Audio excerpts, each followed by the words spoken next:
It was a quiet morning in Jackson, Michigan. The sun had just started to rise over the rooftops. The streets were still. Birds chirped faintly.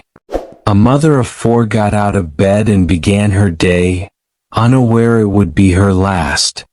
Her name was Shmika Oliver. She was 33 years old. A daughter, a sister, a friend. But more than anything, she was a mother. A mother to 4 beautiful daughters who adored her, who looked up to her, who needed her. Shmika had come a long way.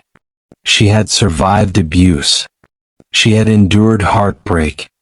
She had fought to rebuild her life from pieces no one else could see. And finally, just finally, things were starting to look better. She had a new job, a new love, a reason to smile again. On May 29, 2023, she smiled the way only someone who finally felt safe could. Rodney Stevenson, her boyfriend, brought her flowers. A small gesture. But to her it meant the world. It meant healing. It meant hope. It meant maybe this time was different. She took a photo. She posted a status. She thanked him for making her feel human again. But she had no idea that those flowers were the last gift she would ever receive. Hours later, a single gunshot tore through the early morning silence. Neighbors peeked through blinds. Police sirens cut through the calm. And on the pavement, just steps from her home, Shmika's body lay still. 1 shot. 1 second.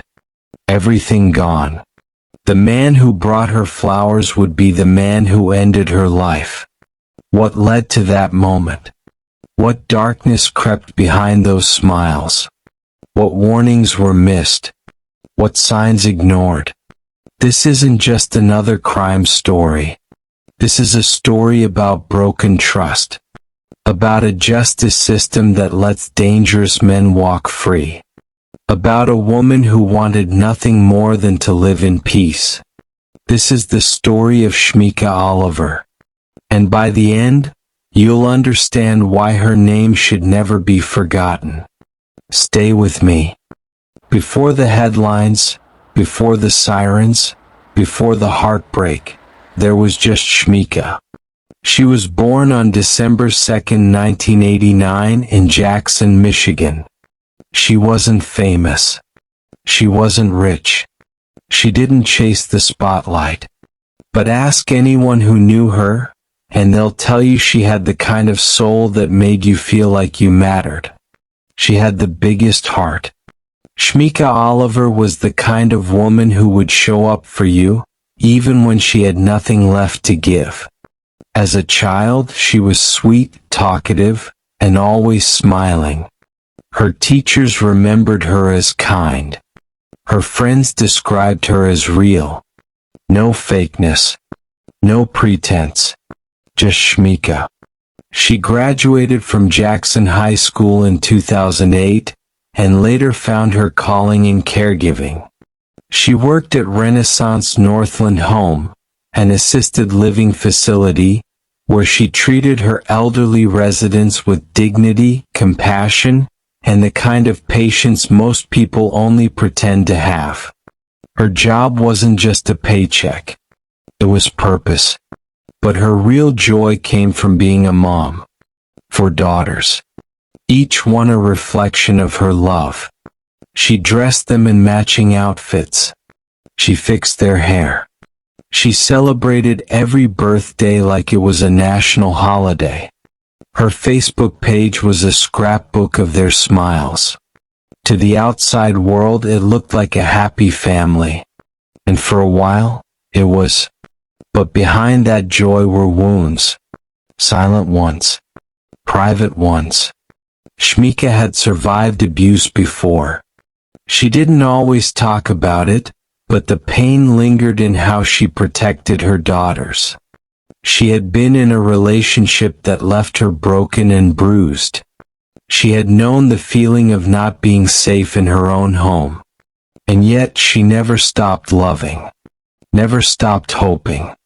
Never stopped believing that maybe, just maybe, better days were coming. She used to go live on Facebook, talking to her friends, sometimes laughing, sometimes venting. In one video she says, "I'm happy now. I can sleep again. I can go to my mom's. I can see my sister. I can come and go without fear." It wasn't just a video. It was a declaration. I made it out. I survived. And that's why what happened next is so unbearable. Because for the first time in a long time, she truly believed she was free. Free to be a mom. Free to love. Free to just live. But freedom, as it turns out, is fragile. And for Shmika, it would be short-lived. His name was Rodney Stevenson. To some, he was charming. A smooth talker. Funny even. The kind of man who knew what to say to get you to lower your guard. And for a while, it worked. To Shmika he seemed different. Gentler. Calmer than the men who had hurt her before. He listened when she talked. He held her when she cried. He gave her flowers. But what Shmika didn't know, or maybe what she tried to forget, was that Rodney Stevenson had a past. A long, dangerous one. Rodney was 36 years old. And by the time he met Shmika, he already had a rap sheet thicker than most police manuals. His crimes weren't petty. They were violent. Home invasion. Drug charges. Felonious assault. Aggravated stalking. He had been in and out of courtrooms more times than anyone could count. In fact, when he and Shmika were together, he was out on bond for 8 open felony cases. He had just finished serving a 2-year sentence for breaking into a home and stalking a woman in 2018. He was released in 2020, but his behavior never changed. The only thing that changed was who he targeted. His criminal record stretched back years. And yet he was free. Walking around. Living. Dating. Charming. Posting videos on social media mocking the system. In one clip, Rodney records himself walking to court. Smiling. Laughing. Bragging that they still don't got no transcripts, and that he's about to beat his case. He spoke like a man untouchable. And maybe that's what made him so dangerous. He had learned how to manipulate the system, and the people in it. And then, he met Shmika. Maybe she didn't know the full story. Maybe she believed he had changed. Maybe she was just tired of being alone. We may never know what she saw in him at first. But we know what he saw in her. Kindness. Trust. An open heart. And he used it all against her. That's the thing about abusers. They don't always start with fists. Sometimes they start with flowers. With compliments. With quiet promises. But eventually, the mask slips. And by the time it does, it's already too late. From the outside it looked like love. Sweet comments. Cute photos. Heart emojis under every post. If you were scrolling through Facebook in early 2023, you might have seen it too. Shmika Oliver smiling beside a man who made her feel whole again. Rodney Stevenson. The man who told her she was beautiful when she didn't believe it. The man who made her laugh again. The man she publicly thanked for reminding her what love was supposed to feel like. In February she wrote, "Most importantly, I can be myself. I don't have to be someone I'm not just so I won't get abused. It feels good inside that my girls get to see me happy and smiling again. To see a good man loving their mom. That post broke hearts after she died. Because in those words you can hear the hope, the relief, the deep breath of someone who thought the nightmare was over. But the truth is, it was still lurking. Not long after that post, things started changing. Family members noticed Shmika pulling away. She stopped visiting as often. She became more private. She seemed tired. Behind closed doors, the charm was fading. The arguments were getting louder. The smile started to feel forced. And yet, on social media, the mask stayed on. That's the thing about Facebook. It shows you what people want you to see, not what they're surviving. Rodney played his part too, posting videos about court dates, laughing about getting away with things, acting like life was a joke. Meanwhile, Shmika tried to hold on to the fantasy she had built. Maybe she was scared to admit it was all falling apart. Or maybe she still believed in him. In her heart, she wanted it to work. She wanted her daughters to see her loved, even if it meant hiding the pain. In one emotional Facebook Live, Shmika opened up. She didn't name names, but you could feel the truth between her words. She said, "I don't get beat anymore. I go to work. I come home. I sleep. I'm happy now. The problem is gone." But it wasn't gone. It was sitting beside her, smiling, watching, waiting. She told people to let her be great, to stop worrying about her. But they had reason to worry. She was trying to convince herself that she was free. But deep down, maybe she knew she wasn't. Maybe the flowers were just distractions. Maybe the silence wasn't peace, it was fear. Love on Facebook doesn't always mean love in real life. Sometimes it's just a shield. A fragile, desperate shield. And for Shmika, it would shatter just hours later. It was a Sunday evening, May 28, 2023. Just another quiet day in Jackson, Michigan. But for Shmika Oliver, something felt different. She'd been struggling, emotionally, mentally. Some days felt heavy. The past still clung to her shoulders, no matter how hard she tried to shake it off. In her heart, she was still healing. And on this particular day, she admitted it. She posted, "Yesterday I was down and out.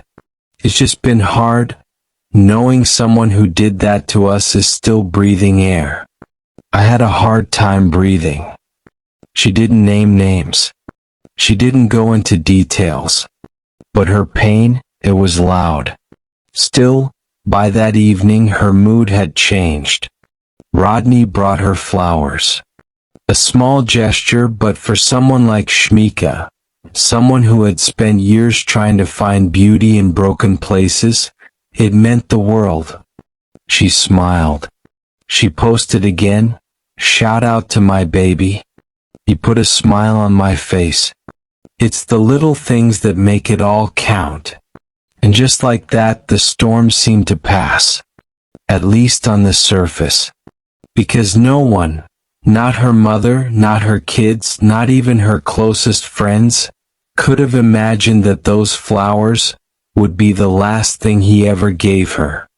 Hours later, that same baby she thanked would pull the trigger. He gave her flowers. Then he gave her death. And now those screenshots, those words, they don't feel sweet anymore. They feel like a warning. A whisper from someone trying to hold on to life while standing on the edge of something she couldn't see coming. That night, as her girls lay sleeping, Shmika believed things were getting better. She had no idea her life was about to end. No idea that her final post would become an epitaph. No idea that the man she trusted had already made up his mind. The flowers were never love. They were silence. They were control. They were a final performance before the final act. And by sunrise the next morning, she'd be gone. It happened just after 1 a.m. on May 29, 2023. While most of Jackson slept, something awful was unfolding on Chick Avenue. A loud bang cut through the silence. Sure. Sudden. Final. Neighbors jolted awake. Lights flicked on. People peeked through blinds. And there, lying outside her home, was Shmika Oliver. One gunshot wound. No movement. No breath. The mother who had tucked her daughters in just hours before, now lay dying in the street.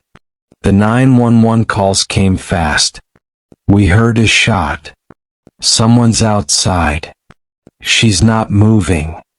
When police and EMTs arrived, the scene was haunting. Shmika was pronounced dead right there on the pavement. She had been shot in the head. Execution style. Just feet away stood Rodney Stevenson. No tears. No panic. No attempt to help. Instead of calling 911, Rodney had walked around the corner and tried to get someone to help move her body. Let that sink in. He didn't call for help. He didn't check her pulse. He didn't hold her as she died. He left. And when he came back, it wasn't with guilt in his eyes. It was with a plan. Try to hide it. Cover it up. Make it look like something else. By the time police questioned him, Rodney had already started spinning lies. He claimed it was a robbery. Then he said it might have been gang-related. Then he said he wasn't even there. But the evidence didn't lie. The neighbors didn't lie. The blood didn't lie. And most of all, his silence didn't lie. Because when someone you love is hurt, you scream, you cry, you call for help. Rodney Stevenson did none of that. Instead, he treated her body like garbage. Like something to be dealt with, not mourned. One witness told the court, he dragged her like she meant nothing. That's not love. That's not an accident. That's intent. And suddenly, all the flowers, all the smiles, all the Facebook posts, they fell apart. Because now everyone saw the truth. This wasn't a man who lost control. This was a man who made a decision. And with one shot, he ended everything. 4 daughters lost their mother. A mother lost her child. A community lost someone who mattered. And it all happened in seconds. Just a few feet from the home she thought was her safe place. Justice doesn't come quickly. And for Shmika Oliver's family, it didn't come easily either. Rodney Stevenson was arrested at the scene on May 29, 2023. Cuffed. Taken away. No chance to run. No more lies to tell. But that was just the beginning. Because justice isn't just about catching someone. It's about proving beyond doubt what they did and why they did it. On June 1st, just 3 days after her murder, Rodney was officially charged with 2 things: open murder and felony firearm possession. Open murder means the court allows a jury to decide, was this first degree? Was it second degree? Was it something else? Either way, they were saying loud and clear, a woman is dead and you pulled the trigger. In court, Rodney was calm. Too calm. He stood before Magistrate Fred Bishop, eyes forward, face blank. No apology. No explanation. The judge denied bond. Rodney wasn't going anywhere. Meanwhile, Shmika's family was shattered. Her mother, Salanda, couldn't sleep. Her daughters asked why their mommy wasn't coming back. The trial didn't begin until January 2024, nearly 8 months later. And when it did, the courtroom filled fast. Reporters, advocates, mothers who had lost daughters to men like Rodney. For 2 weeks, witness after witness told the truth. About how Rodney acted like he didn't care. About how he dragged Shmika's body like she was trash. About how he lied, again and again. Prosecutors showed messages. They showed his record. They showed the pattern. A man who hurt women. A man who didn't stop. And then came the mother. Salanda Oliver took the stand. Her voice shook, but she didn't stop. She looked right at the man who sat at her table, who ate her food, who called her Ma. And she said, "You didn't have to kill her." The courtroom fell silent. After 12 days of testimony, the jury was sent to deliberate. They didn't take long. In March 2024, Rodney Stevenson was found guilty of second-degree murder and felony firearm possession.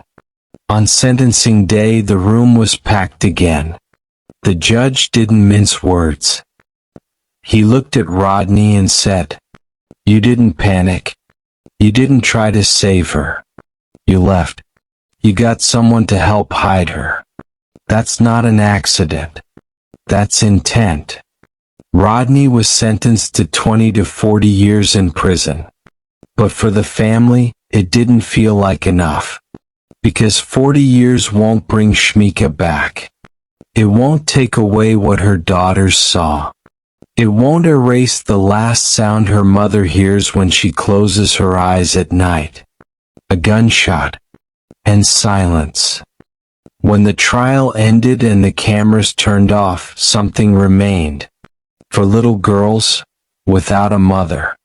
They'll grow up remembering her laughter, the way she braided their hair, the way she sang around the house, how she dressed them in matching colors because she believed they deserved to shine, together.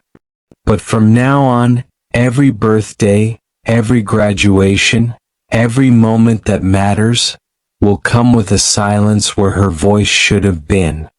Shmika Oliver wasn't just a victim. She was a life. A light.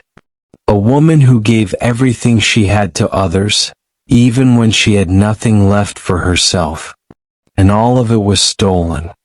Her mother, Salanda, now wakes up with grief as her shadow. But she didn't just grieve. She stood up. She joined hands with other mothers, women who lost daughters to violence, and together they formed Stop the Violence Jackson. They raise money for families who can't afford funerals. They help pay rent when tragedy hits. They show up in courtrooms. They speak names. They demand more. Because Shmika's story didn't have to end this way. And if someone had spoken up sooner, if the system had worked faster, maybe those girls would still have their mom. But now, we have a responsibility. To pay attention to the signs. To check on the people we love. To stop treating abuse like a private matter and start treating it like the emergency that it is. Rodney may be in prison. But too many others like him are still out there. So let Shmika's story be more than a headline. Let it be a warning. Let it be a lesson. Let it be the reason someone gets out, before it's too late. And if this story moved you even just a little, don't keep it to yourself. Subscribe. Turn on the bell so you don't miss stories like this one. Share this video with someone you love, because spotting the red flags might save a life. And most of all, say her name. Shmika Oliver.